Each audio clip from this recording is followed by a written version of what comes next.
All right, so we said it was going to be a star-studded Stephen Foster card at Churchill over the weekend, and it did not disappoint. Mindframe had his breakout win. Like, I know he had a grade 1 win before that, but that was like a blanket finish, and he got like a 90-something buyer. This was a star-studded field going a mile and an eighth. Had to stretch out, and I think last year he showed that he's got all the talent in the world. The question was, did he have the maturity and the finish to get some of these big prize grade 1s? Didn't quite get there as a 3-year-old, but now as a 4-year-old, he's clearly done it. And he's one of the leaders in the division. I don't want to go crazy. He only got a 103 buyer, and he beat the equine chandelier, Sierra Leone, who ran second again. I do think that this is not his peak. He's still a lightly raced horse. I still think he's got further heights to reach. And I think, I don't see any reason that a mile and a quarter would be a problem for him later in the year in the Breeders' Cup Classic. So he's the headliner alongside of Thorpedo Anna, who got back to winning ways in the Fleur de Lis. Only got a 94 buyer for that race. Like, I don't want to be a slave to the speed figures, but that to me tells me that somebody else should have shown up. Like, she is obviously a superstar and a really, really nice horse, but this wasn't one of those races where she just galloped. Like, she was pretty all out to get that 94 speed figure, and I just wonder where all the rest of the competitors were, because that was an extremely weak field. Obviously, nice to see her get back to the winner's circle. She's a super admirable horse, but I'm going to be betting against her next time, John, again. Well, one of the things that we talked about last show was whether or not her previous race was just across a line through it, or if it was going to be the beginning of a pattern. She did win. And basically was kind of against the clock more than anything else. But like we spoke about last time, Joe, sometimes you wonder if the biological clock is ticking and whether that's affecting her, or, I mean, McPeak is a very knowledgeable trainer. He might just be looking at it and saying, I only have to crank her up to a certain degree to get her to win this next race. And really, what she does in June is important, but ultimately it's going to be later on in the season that's the most important, because he's talking about possibly putting her in the Breeders' Cup Classic. That he feels like that she is continually, has some blue sky ahead of her. So I think the jury's out on that one as far as whether or not it's just, her stepping up and cranking slowly to the end destination, or if it's, hey, like a lot of fillies do. They get to a certain height and then they get to a certain age, and those don't mix anymore, and they're only able to do as much as they can. So, to be continued on that one. I do want to flip back to Mindframe, because, last time on the show I said, hey, I don't know if he's going to be able to go 9 furlongs, and this is the first true test of him being able to do that against a really solid group. And he did. And it wasn't because of the mud, and it wasn't because, like last time in the Churchill Downs race, it wasn't because it was a closer's day on Derby Day, and that helped aid his victory. I mean, he was impressive, and he beat 5 other millionaires. He did it the right way. It was a really impressive win. And Joe, what's going to be lost on a lot of people, but as a manager, I try to notice these things. That was a win and you're in. And if it's a win and you're in, and basically get you a golden ticket where you don't have to spend any money for entry fees for the Breeders' Cup Classic, that's another $150,000 worth of value for winning that race. So he not only won the Stephen Foster, which is a grade 1, he not only improved his stallion resume by winning a second grade 1, in a couple of months of each other. He not only beat a really decent field, really solid field, quite frankly, but winning $150,000, credit for the Breeders' Cup is like the equivalent of like winning another $200,000 of purse earnings when you net it all out and of taxes and everything like that. So it was impressive for a lot of reasons. The general manager in me says, wow, hot damn. Now I know that he's punched his ticket and he's paid for his ticket, for the Breeders' Cup Classic. So, the win you're in, I think, has a lot of value in this case. I've never heard that comment that you mentioned before, the equine chandelier. Is that what you called Sierra Leone? Yeah.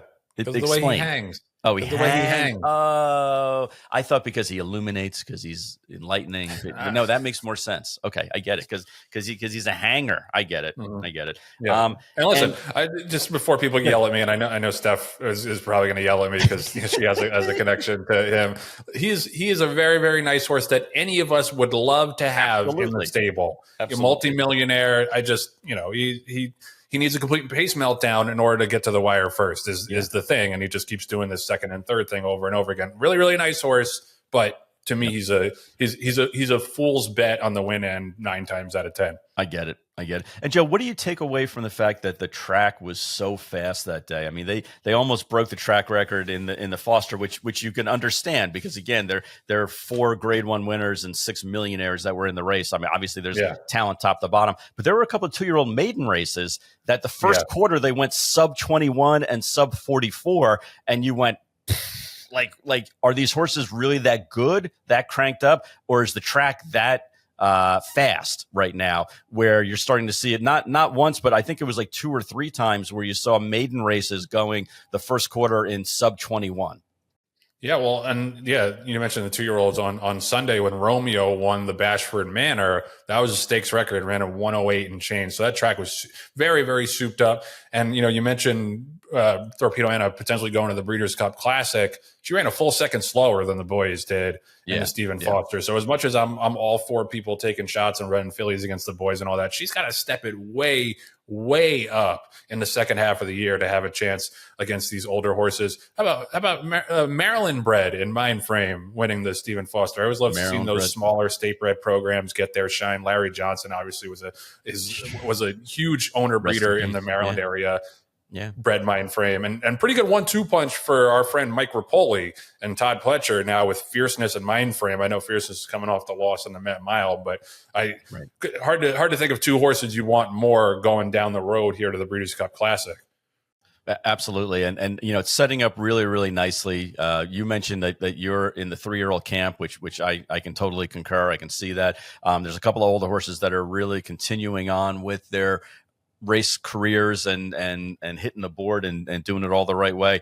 It's going to be a very exciting October and November. It really is. I'm really looking forward to, Keeneland and Belmont and the races that are the preps for the Breeders' Cup are coming together beautifully in a lot of divisions. And I'm genuinely excited to see all of that. And that's not just because I'm a Breeders' Cup homer, but it's going to be fun racing for us coming up. And Joe, we have some fun coming up. Also, July 5th, I'm not just talking about the Mets-Yankees Subway Series game, but I'll let you take the ball on this one. No pun intended. Well, just before I get to that, one other thing I wanted to say about the Churchill card is Nitrogen was super flattered by Lush Lips dominating the Tepin Stakes. And this is a bee in my bonnet. I don't know if you want to throw the graphic up or anything. I don't know if we have a jingle for that. The Tepin Stakes needs to be like a grade 2 or a grade 1. Like, she was a very, very special horse. And, we talked to Rich Mendez about how hard it is to go win at Royal Ascot. The more years pass, the more I am impressed by the way Tepin went over and won the Queen Anne against the boys. Like, that was an unbelievable accomplishment. So can we get more than a listed stake for the great Tepin? I would love to see that become like a grade 2 or a grade 1. All right. John mentioned it. So would I, having Vixen run in there and hit the board. I would love for it to be another graded stake race. But anyway, go ahead. You can release the hounds. You get the grade 1 plaudits, John. That's not how it works. Okay, this Saturday. So you followed the Sandman story all of last year and into this year. We might have another really nice runner with DJ Stable and West Point Thoroughbreds debuting this Saturday at Saratoga. It's hard to believe that Saratoga opens. We're recording this on Tuesday. Saratoga opens this Thursday, July 3rd. The actual full meet starts the following week, but this is the lid lifter. And Saturday in the first race, we're going to run Ewing. Expensive Knicks Go colt we bought at OBS April with the home team, with the Rail Talk family, West Point and DJ. And man, has he been lighting it up in the mornings. Like, it's, you never know. There's a Todd Pletcher horse on the outside that looks like a rock star as well. And you could obviously, if you have a nice horse, this is the race you're pointing to if they're ready to run right now. But Ewing has been so good. Mark Cassie's criticism of him is he might just go a little too fast. Yeah, because he's going to blast out of there and show a lot of speed. But yeah, and it would be great. It would just be so cool. We had Sandman and Metallica getting involved there on the marketing side. That if Ewing did become a really, really nice horse, maybe get the Knicks involved, because the Knicks are hot and so are we, John.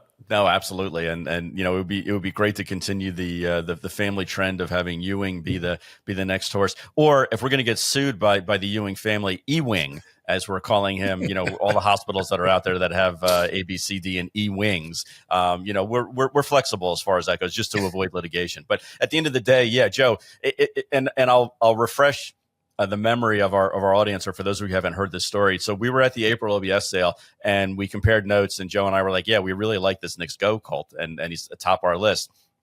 So we brought it to Terry and Len respectively and said, hey, why don't we, instead of bidding against each other, why don't we go ahead and do it? And I believe, if I remember correctly, that you and I were like, God, we have to give $350,000-$400,000 for this horse. That's going to be a lot of money, because Knicks Go is his first year, and who knows, and there's a lot of uncertainty and everything like that.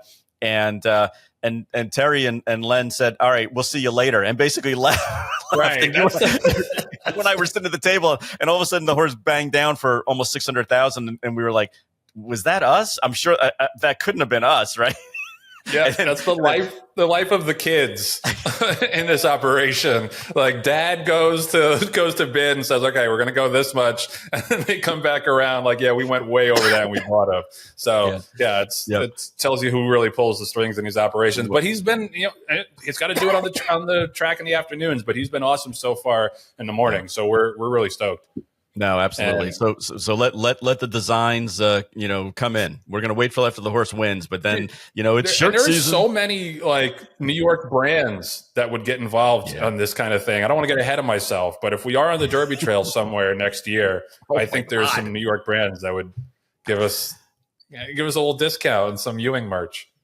So as that'll kick off the card on Saturday, but the main event on Saturday is the Belmont Oaks. And our girl, Nitrogen, coming off her 17-length win in the Wonder Again Stakes, is going to be a very, very heavy favorite. But Jon Green will not be in attendance because he is selfishly celebrating his birthday at that time. We're going to be at the Mets-Yankees game as he puts that hat on. John, how are you going to handle it, being lauded and celebrated at the same time that you're trying to steal away to watch a race?